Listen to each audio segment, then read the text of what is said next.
What's going on, everybody? Welcome back to the channel. If you're new here, thank you for joining us. We've got a special episode today because we've got the one and only Brian Wolfe. What's going on, buddy?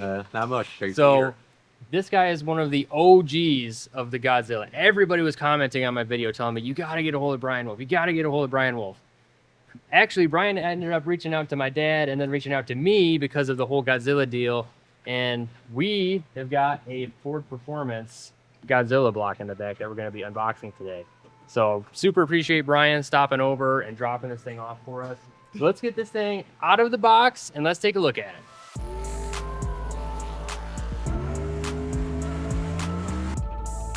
I can't believe we're driving this thing.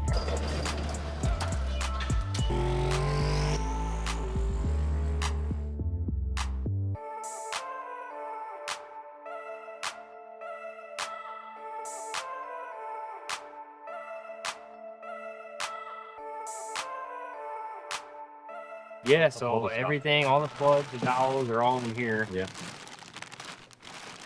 And there's your beautiful. No socket. That's what we're looking for. Did they add any material thickness No. to the cylinder wall? No. Okay.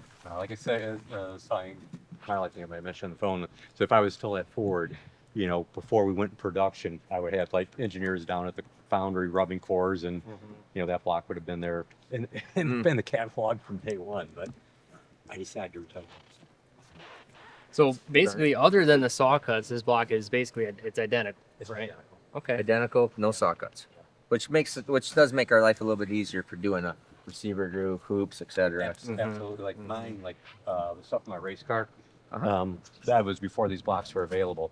So because it is literally a saw cut, you know, and I think goes down about 3/4 of an inch. So we made little aluminum spacers, and then, you know, we hard blocked it because we were running methanol, and put those in place and then decked it.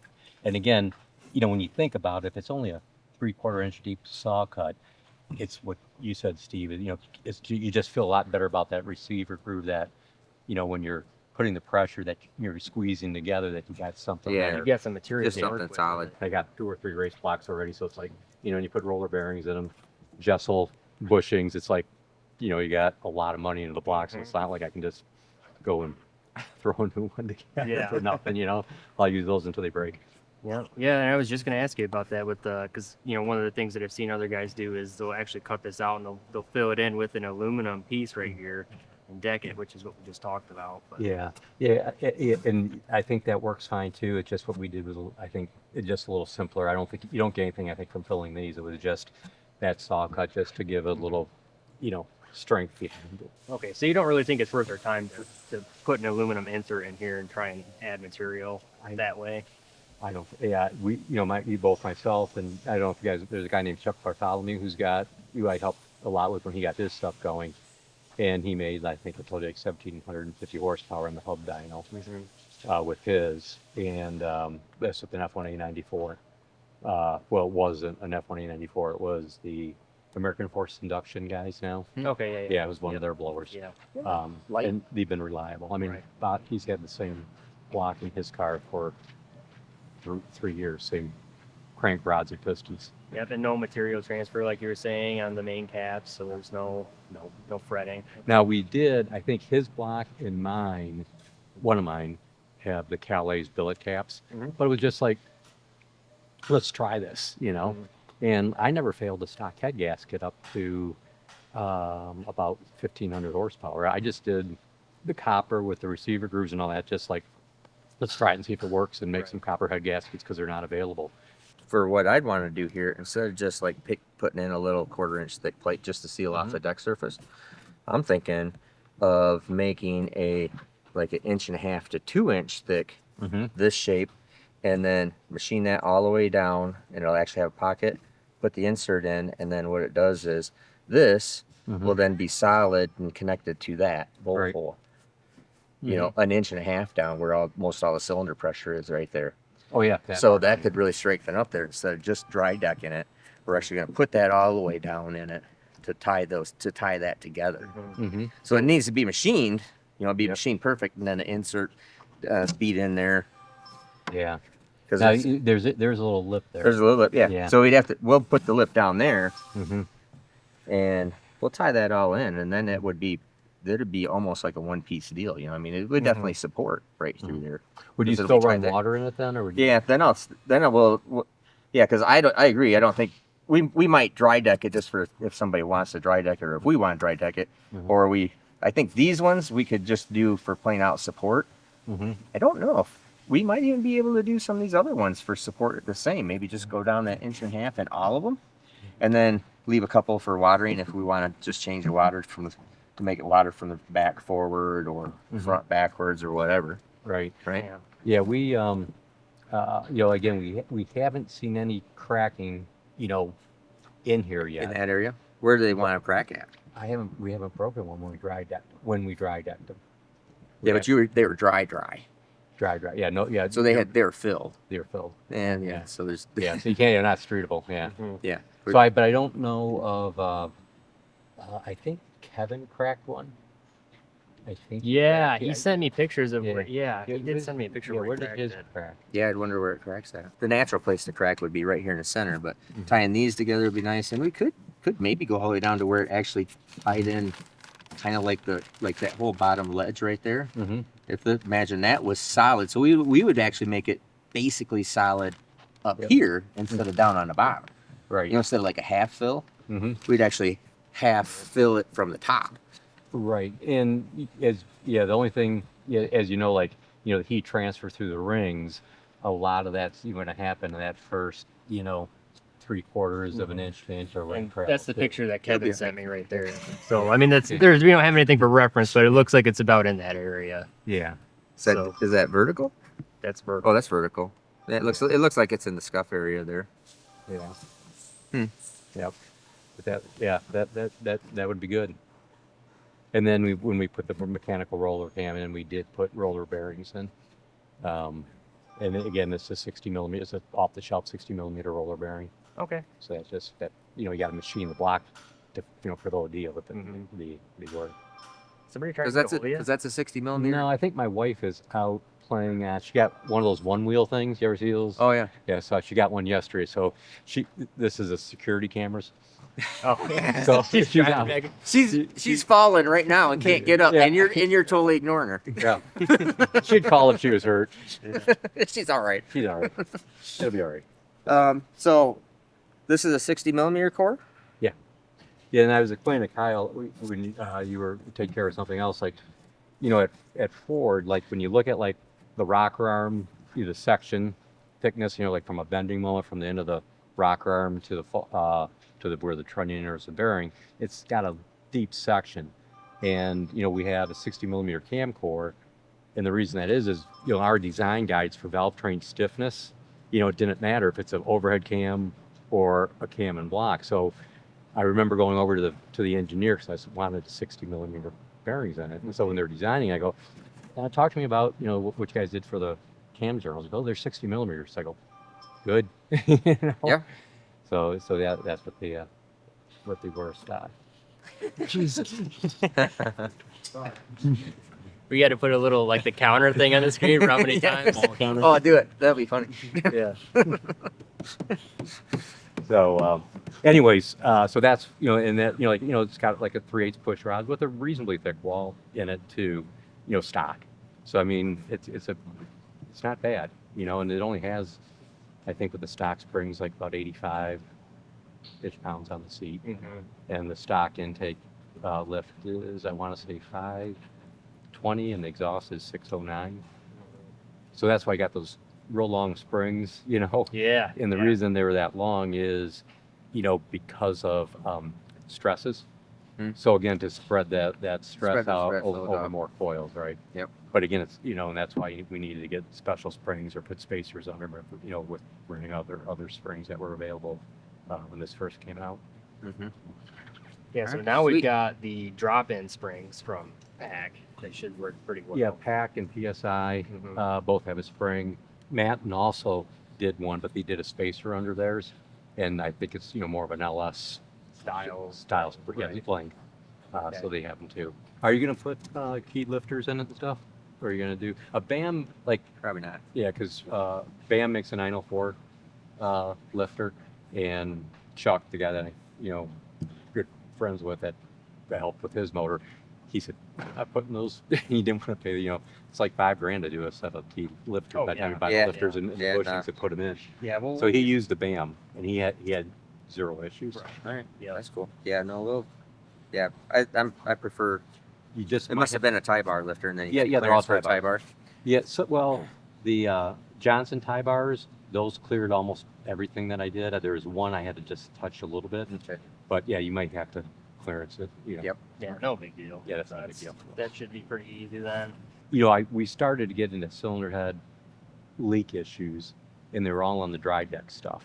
Because, I mean, basically a head is made out of old beer can, recycled almost. It's not a high quality aluminum like Right. they have in an aftermarket race head. So I think we did damage to those heads, like where I'd get like some leaks behind the valve seats and stuff like that. But I never noticed that when I was running a regular gasket, only after we dry decked the head too well. Oh, you welded up the head. And then Yeah, well- I think it made the seats move. Well, I think it. Yes, but we welded, but then we did all that machine. First thing we did was weld them, and then we took the seats out, and I brought a 2.25 intake 1700 exhaust to my stuff, and I just think the material, it added stresses to material that I think caused me problems down the road. Yeah, it makes sense. Yeah. All right. So Fair enough. Well, I guess we can talk about. I had some questions on like the oil pump system and everything. okay. Right. So Oh, yeah. Holley makes their system with the new front cover and their oil pan and the Yep. front oil pump. Yeah. And then it's Indy Power product. Yeah, Indy Power Products makes their pump conversion kit. Which of those two do you think is the way to go?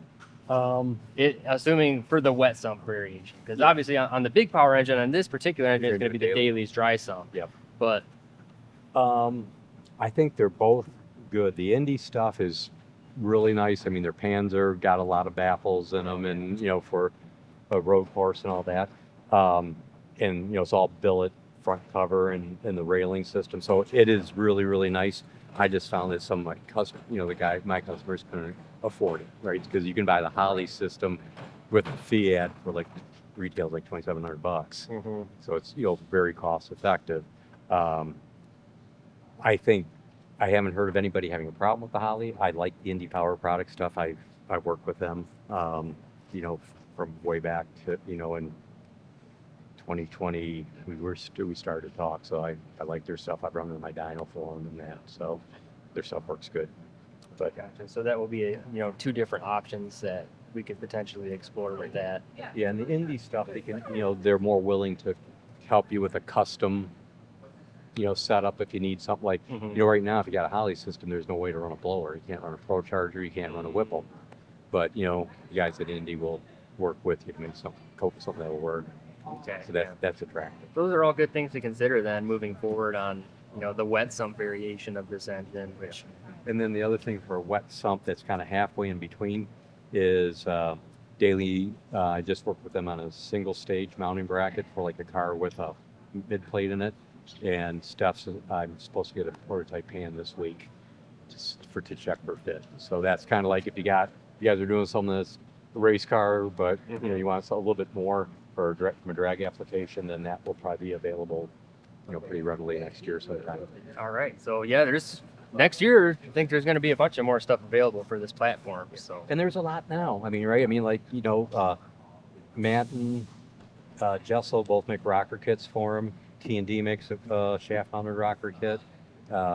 Jessel makes a belt drive. The only thing that isn't made that is that's I think is needed is an aftermarket head with a premium casting material with a lot more meat in it to do stuff. And the challenge there is it's super easy.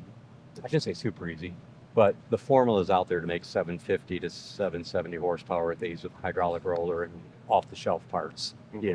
Like engine assembler, not engine builder type stuff. Right. You just bolt the shit together. Yeah, and that's like with a ported, with a ported head, and a lot of people make it. And I think they're all, including the one that we offer, are all very similar. So that's like a two-edged sword, right? Because if it's easy with the stock head to make 750 with a hydraulic roller, it limits the amount of people that are going to want to Buy buy an aftermarket an head. aftermarket head, Right. but you need volume in the aftermarket to get the price low enough to bring people into it. Mhm. So that's I think that's the struggle that people are trying to figure out.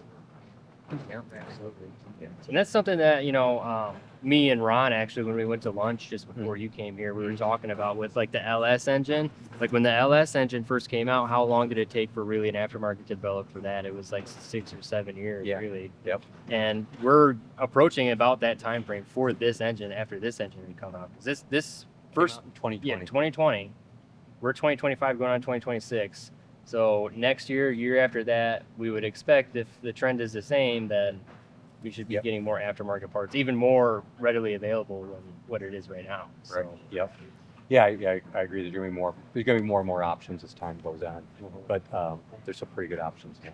And like on my car, and we've gone 690 in a quarter mile at 191, and so is Chuck.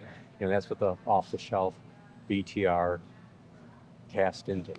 yeah, nothing crazy. Nothing. Yeah, nothing. Yeah, but good Valvetrain and Right. higher compression, nothing on boost and stuff. So like on your 690 deal on that engine, how much compression roughly are you running on About that? 13. 13? That's pretty high I don't- compression. Yeah, well, people will run more, but I don't like big domes. And again, I'm probably over-indexed on not liking big domes, but like it's only in a 2cc net dome offsetting the valve. Right. Real small. Yeah. Real small. Yeah. But again, that's on M1.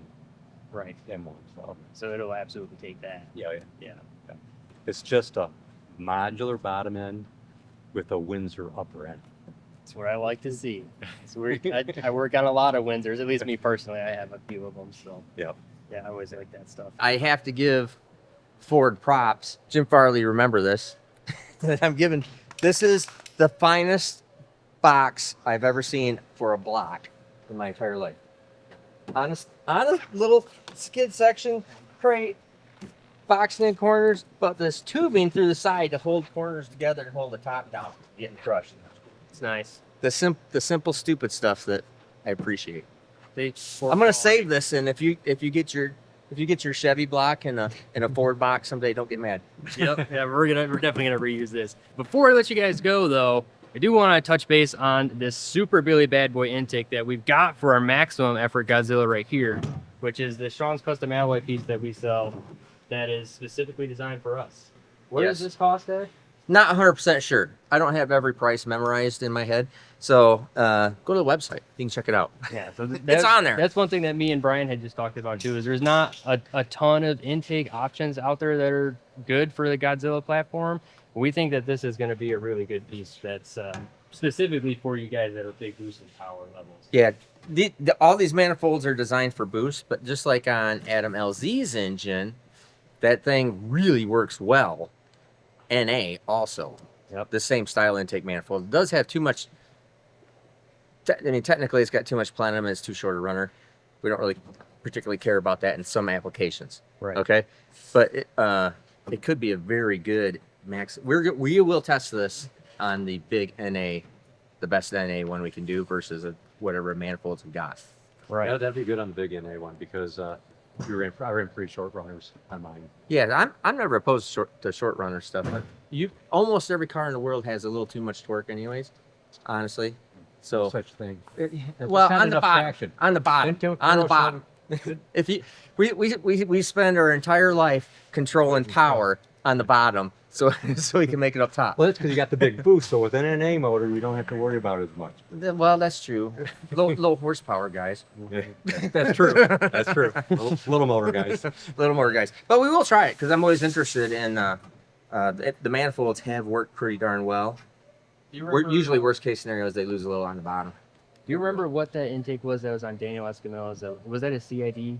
Yeah, we had that big. It's over there. It's that Yeah. great big CID or great big elephant trunk looking thing. Yeah, so we've tested these exact intakes, this exact same design plenum and runner on a Gen 3 Hemi with a maximum effort CID intake with the big elbow and the big throttle body against one of these with, I believe it had it wasn't a Wilson 105, it probably would have been 5-inch, right?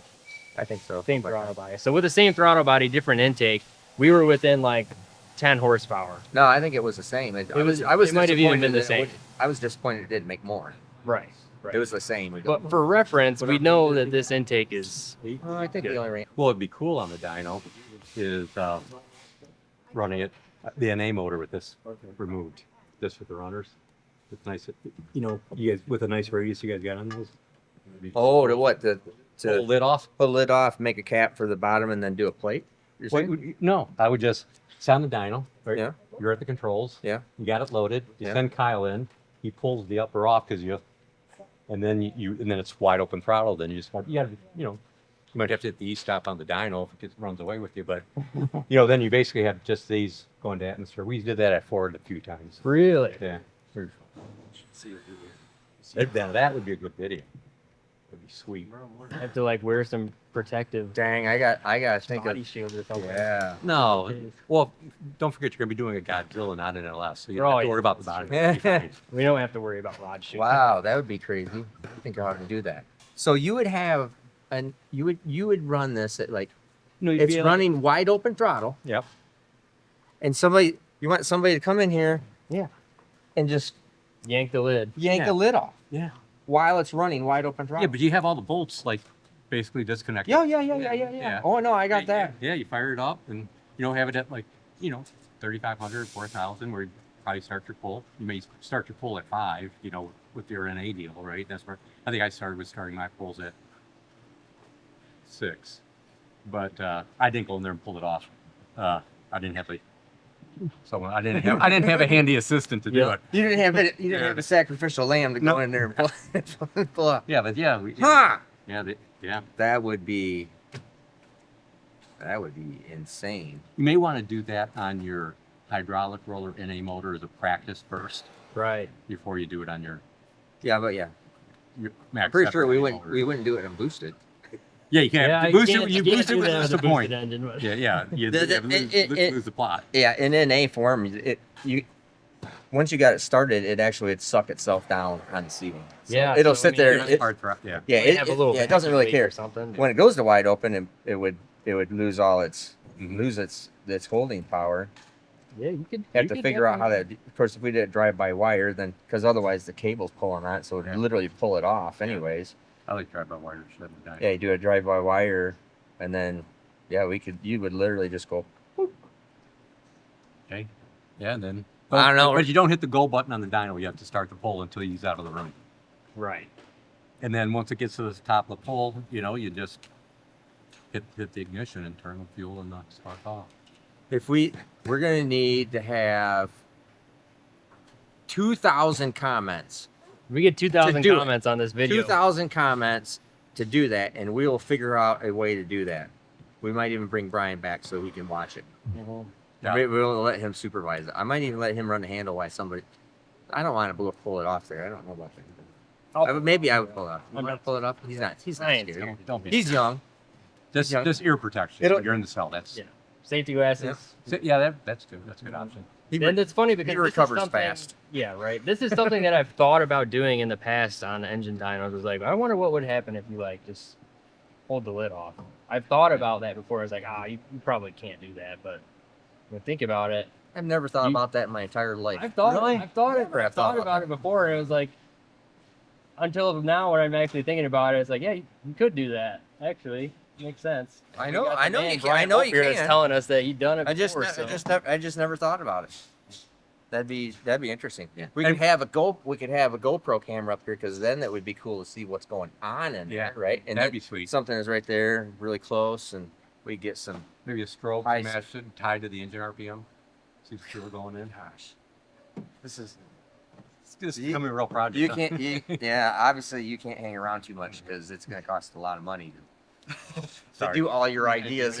But take the grid off isn't going to cost you anything. That won't cost anything, That but don't then cost- you get the wheels rolling on doing everything else. That would be pretty cool too. I'm All anxious, right. I'm anxious to see how you guys do. It's going to be great. Yeah, that'll be really interesting. 2,000 comments. 200. 200 is maybe two. That's not enough comments That's to do anything. Two, Honestly. we see 2,000 comments. We'll figure out how to make it happen and video it. That'll be pretty awesome. Yeah. All right. So Brian, Yep. Thanks for having me out. Nice to Thanks, meet buddy. you. Yep. Thank you. I'm Kyle. Thanks for watching the channel, guys, and I'll see you next time.